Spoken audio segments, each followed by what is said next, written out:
नियोजित शिक्षकों का मामला हो या शिक्षक की बहाली का मामला हो, 1,70,000 की वैकेंसी निकाल करके सरकार अपना पेट थपथपा रही है। लेकिन ये बताइए कि रिलीफ बांटना अगर अच्छा काम है तो घर जलाना कितना पाप है। 2,25,000 टीचरों की जगह खाली रही और किनके करतूत से खाली रही। करोड़ों बच्चे अनपढ़ रह गए, किनके करतूत की वजह से हो गए। बीए पास करने के बाद भी एक एप्लीकेशन ड्राफ्ट नहीं कर पाते, किनके करतूत से है, इन्हीं सरकारों के करतूत से।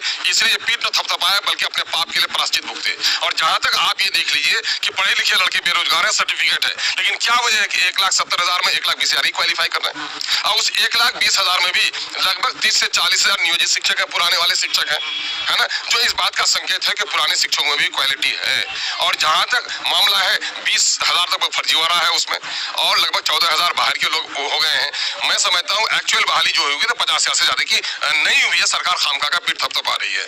इसलिए मैं कहता हूँ, मैंने 2012 में कहा था कि शिक्षा जगत पर आपने जो बमबारी की है माननीय मुख्यमंत्री जी, हिरोशिमा नागासाकी पर बमबारी हुई थी केमिकल पॉल्यूशन की वजह से, वहां पर 50-60 साल तक विकलांग बच्चे रहे। लेकिन आपने शिक्षा जगत को जितना बिगाड़ा है, बिहार की आने वाली पीढ़ी 200 साल तक मानसिक विकलांगता से नहीं निकल पाएगी। उसका संकेत है कि 1,70,000 की वैकेंसी निकलती है और 1,20,000 लोग पास आउट हो रहे हैं। उर्दू की वैकेंसी लगभग 80,000 से ज्यादा उर्दू की टीचरों की जगह खाली है, और उसमें 20,000 की वैकेंसी निकली है, 10,000 लोग बहाल हो रहे हैं। तो आपको कंप्यूटर टीचर नहीं मिल पा रहे हैं, तो आपने डिग्रियां कैसे दी, किन लोगों ने दी इनको डिग्रियां, है ना। ये सारा कसूर बिहार सरकार का है। बिहार सरकार कहीं से भी आप देखेंगे समाजवादी नारा दे रहे हैं, यकीनन इनका नारा बड़ा खूबसूरत है, लेकिन जब से लोग बैठे हैं शिक्षा का इन लोगों ने बुरा हाल करके रख दिया है ना। और शिक्षकों का जो संगठन है उसके सामने में नतमस्तक हो गई है। मामूली इम्तिहान लेकर के आपको वो करा देंगे, चूंकि ये भूल के फंस गए हैं कि इम्तिहान लेंगे, है ना, उनको देना पड़ेगा तभी राजपथ कर देंगे। मैं कह रहा हूँ कि जो लोग 15-20 सालों से पढ़ा रहे हैं, यकीनन है कि वो कॉम्पिटेंट है, वो पढ़ाने में उनकी है, और आपने बहाल किया है उनको।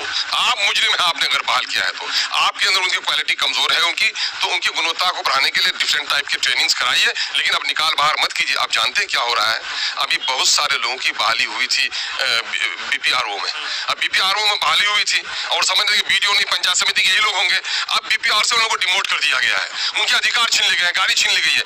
एक लड़की जिनका रिश्ता आ रहा था आईएएस से, बीपीएससी की और से रिश्ते टूट रहे हैं, सुसाइडल केसेस हो रहे हैं।